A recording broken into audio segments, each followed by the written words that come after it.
Hello friends, you are watching 3A's Vision, an innovative distance learning channel. We have started a series of videos about international financial reporting standards and international accounting standards, followed one by one. It is most important and desired that if you are interested in improving your learnings in international financial reporting standards and international accounting standards, subscribe to our channel and click on bell icon to get our future updates. In preparation of IFRS 2 video, we tried our level best to cover the maximum matter of discussion which will be helpful to understand the IFRS 2. Therefore, keeping in view the length of this video, we have split up the video of this standard in 4 different parts to control its time length. Therefore, to get complete knowledge, watch its all parts. In part 2 of IFRS 2 videos, we will discuss the next two elements of IFRS 2, which are classification of share-based payment transactions and classification of conditions.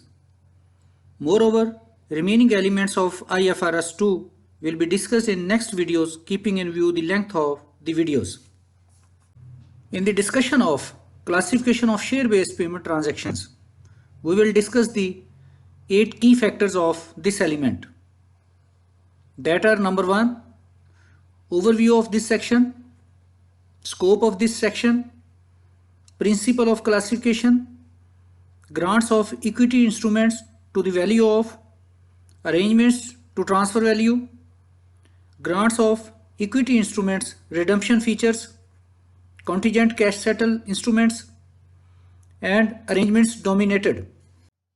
Overview.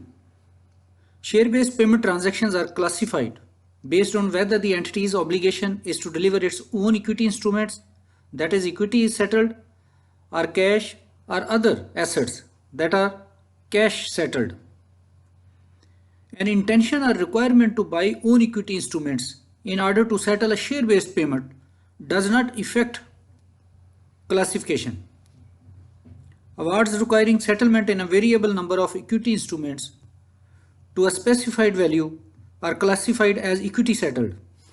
Grants of equity instruments that are redeemable mandatorily or at the employee's option are classified as cash settled without consideration of intent or probability. Grants of equity instruments that are redeemable at the entity's option are classified based on the entity's intent and past practice of setting in shares or cash. Scope of this section. This section addresses issues related to the classification of share-based payments as either equity settled or cash settled. This section covers only share-based payments that involve the reporting entity settling in the reporting entity's shares, or a cash payment based on its shares with a counterparty in exchange for goods or services provided directly to the reporting entity. Principles of classification as either equity settled or cash settled.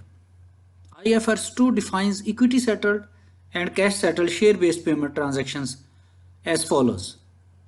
An equity settled share-based payment transaction is a share-based payment transaction in which the entity receives goods or services as consideration for its own equity instruments, including shares or share options, or receives goods or services but has no obligation to settle the transaction with the supplier. A cash settled share-based payment transaction is a share-based transaction in which the entity requires goods or services by incurring a liability to transfer cash or other assets to the supplier of goods or services for amounts that are based on the price or value of equity instruments, including shares or share options of the entity or another group entity. Grants of equity instruments to the value of. Equity settled transaction is defined as a transaction in which the entity receives goods or services as consideration for equity instruments of the entity. Therefore, a transaction that is settled in a variable number of shares is generally classified as an equity settled share-based payment transaction, even though this classification may differ from the debt versus equity classification under the financial instrument standards. Arrangements to transfer value to the employees on settlement date. In some share-based payment arrangements, the entity's obligation is to deliver equity instruments, but the entity facilitates the sales of shares on the market when employees want cash after settlement. In other arrangements, cash payments to be received from the counterparty, for example, the exercise price of options or withholding taxes, are netted with the entity's obligation to deliver equity instruments. Cashless exercise in a variable number of shares. A transaction that is settled in a variable number of shares is generally classified as an equity settled share-based payment transaction, even though this classification may differ from the debt versus equity classification under the financial instrument standards. Entity facilitates sale of equity instruments. An entity may facilitate the sale of shares or other equity instruments granted. Settling net of withheld taxes. This type of transaction is classified as equity settled in its entirety if the entire share-based payment would otherwise be classified as equity settled without the net settlement features. Grants of equity instruments that include redemption features. First of all, its introduction. An entity may make a share-based payment using equity instruments that are redeemable, either mandatorily or at one party's option. The label under which these arrangements are seen in practice varies and include buyback arrangement, sellback arrangement, put option, or call option. Although the redemption features are sometimes included in the share-based payment agreement, but may also be part of entity's article of association or a separate agreement. Mandatorily redeemable equity instruments. Sometimes share-based payments include both a grant of an equity instrument and an obligation to pay cash at a later date. Although such a share-based payment includes the grant of an equity instrument, classification as equity settled is precluded if the instruments issued are redeemable mandatorily. This is because the entity is required to pay cash at some point in time, that is, to settle the share-based payment in cash. Equity instruments redeemable at the employee's option. Number 1. Classification as equity settled is also precluded if the share-based payment results in the issuance of equity instruments that are redeemable at the option of the employee. The probability of the entity being required to pay cash is not considered. Number 2, the requirement to classify transactions involving portable or redeemable shares as cash settled share-based payment transactions is not limited to instruments with put or redemption terms that are exercisable immediately. Number 3, the fair value of cash settled share-based payment is remeasured at each reporting date and ultimately on settlement date. And number 4, the requirement to classify a grant of equity instrument that are redeemable at the employee's option as cash settled in its entirety is consistent with the requirements for a share-based payment in which the employee has a choice of settlement. Equity instruments redeemable at the entity's option. If the entity rather than the employee has the option to redeem the shares granted in a share-based payment, then the entity determines whether it has a present obligation to settle in cash and account for the share-based payment transaction accordingly. Equity instruments redeemable at the option of both parties. If the equity instruments are redeemable at the option of either party, then a question arises about whether layering an entity's call option on top of an employee's put option changes the conclusion reached for the employee's put option, because the entity can still be required to pay cash based on the employee's choice. Such a transaction would be classified as cash settled. Return of upfront payments on forfeiture of a share-based payment. The scenarios covers equity instruments that are subject to redemption features once the equity instruments are vested. These redemption features affect the classification assessment and may result in classification as cash settled. The seventh factor of this element, that is contingently cash settlable equity instruments. In its introduction, IFRS 2 provide guidance on the classification of share-based payments that contain a cash alternative that can be chosen by the entity or by the employee. However, it does not provide guidance on the classification of share-based payment in which equity instruments are cash settlable only on the occurrence or non-occurrence of a contingent event. Change in control clauses. A further issue arises when the contingent event is a change in the control of the entity. Often a change in control requires approval of the entity's board and or the shareholders. Generally, IFRS 2 regards shareholders as part of the entity. For example, when it requires attribution to the entity of the equity settled grants made directly by the shareholders. The eighth factor of this element, that is, arrangements denominated in a currency other than the issuing entity's functional currency. There is no specific guidance on the classification of share-based payment arrangements that are denominated in a currency other than entity's functional. Delivering a fixed number of shares for a fixed amount of foreign currency is not equity classified because the amount of cash in the entity's functional currency is variable. In the discussion of classification of conditions, we will discuss about its factors as its background, determining the type of condition, vesting conditions, non-vesting conditions, and classification of conditions in practice. First of all, its background. Share-based payments may be granted unconditionally.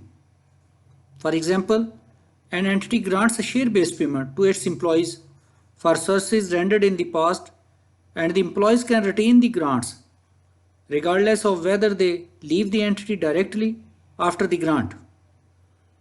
However, share-based payments are usually subject to one or more specified conditions.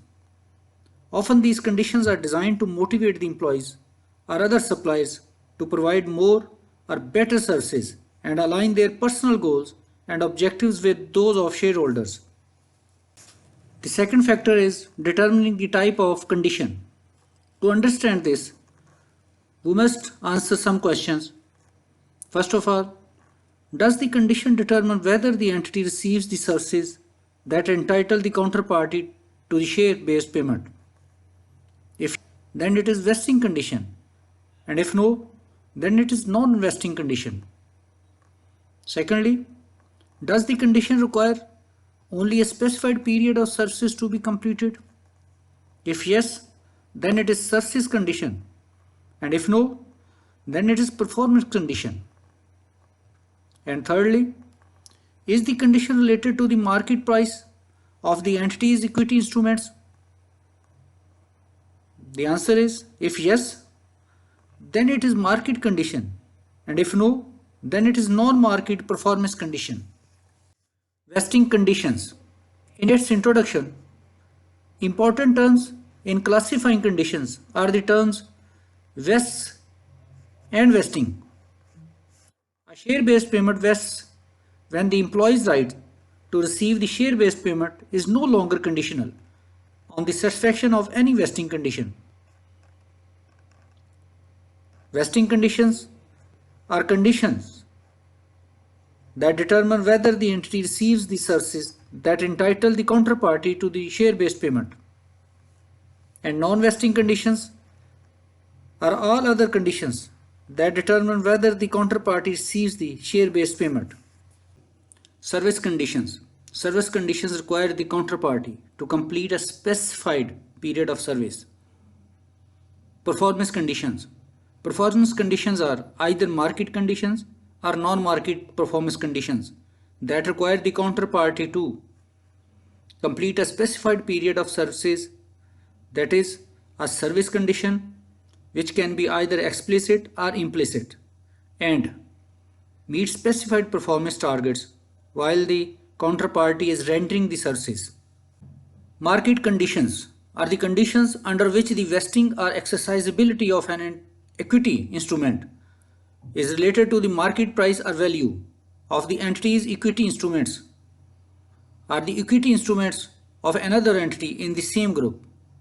On the other hand, non-market performance conditions are the conditions under which vesting or exercisability of an equity instrument is related to specific performance targets associated with an entity's own operations or activities, or the operations or activities of another entity in the same group.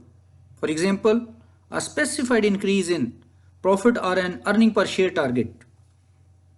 Number 4. Period of achieving performance target.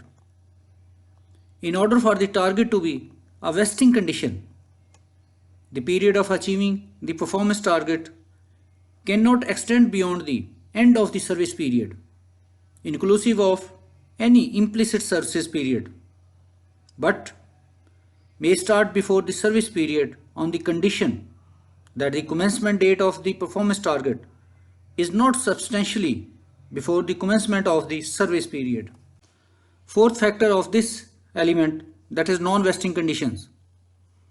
Like vesting conditions, non-vesting conditions are conditions that determine whether the counterparty receives the share-based payment. Unlike vesting conditions, they do not determine whether the entity receives the services that entitle the counterparty to the share-based payment. In other words, although non-vesting conditions are just as important as vesting conditions for the counterparty, they are unrelated to the requirement to deliver services to the entity. Explanatory examples of non-vesting condition. First of all, non-vesting conditions that neither the entity nor the counterparty can choose to meet the consumer price index in a specified year must not increase by more than a specified target, and the price for a specific raw material, which is the entity main commodity, must not increase by more than a specified target, for example oil price or gold price. Secondly, non-vesting conditions that the counterparty can choose to meet. The employee is required to hold a share after vesting date for a specified period, that is post-vesting transfer restriction. The employee is required not to be employed by a competitor within 2 years after vesting date, that is non-compete restrictions. And the employee participates in an employee share purchase plan and is required to pay monthly contributions into a saving plan. Thirdly, non-vesting conditions that the entity can choose to meet. The entity is required to continue the plan under which the share-based payment was granted. The fifth factor, that is classification of conditions and practice. First of all, lever clauses. Often share-based payment arrangements specify the required period of service by stating that a share-based payment is forfeited or lapses if an employee leaves before a specified period. Share-based payment arrangements may contain good lever and bad lever clauses that distinguish reasons for the employee leaving employment. The fifth factor of this element, that is classification of conditions in practice. First of all, lever clauses. A good lever is often defined as an employee who leaves the entity before the vesting date for circumstances outside the control of the employee. For example, mandatory redundancy, death, retirement, or inability to work because of an accident, disability, or long-term illness. In contrast, a bad leaver is often defined as an employee who leaves the entity before a specified date without meeting the definition of good leaver. Number second, implicit service condition. The definition of service condition is that the employee is required to deliver a specified period of service. However, the service requirement can be implicit rather than explicit. A share-based payment may include an implicit services condition, even if it does not contain an explicit lever clause. That is a clause that specifies whether the employee retains their entitlement after they leave the entity. Number third, requirement for initial public offer or other exit event. Sometimes an award requires an IPO, that is initial public offer or other exit event, For example, sale of the business either as a vesting condition or for exercisability. For example, unlisted entities that are planning a listing in the future may issue a share-based payment that is conditional on a successful initial public offer. The requirement for an exit event affects share-based payments in different ways depending on the timing of the condition. If the condition applies after the counterparty has become entitled to the share-based payment, then it would be a non-vesting condition. If the condition is required to occur during the service period, then it would be a non-market performance condition. Number 4. Cap in exercisability. The exercisability of share-based payment may be limited by cap. For example, the intrinsic value of the option exercised cannot exceed a certain percentage of an employee's annual salary. Such a condition may be structured as a limit on exercisability, but in substance, it may be a vesting condition if it imposes further performance targets to receive the share-based payment. At the end, in our next video, part 3rd of IFRS 2, we will discuss about very important elements of the IFRS 2 that are equity settled share-based payment transactions with employee and cash settled share-based payment transactions with employees. Therefore, keep on watching our videos. Thanks and goodbye.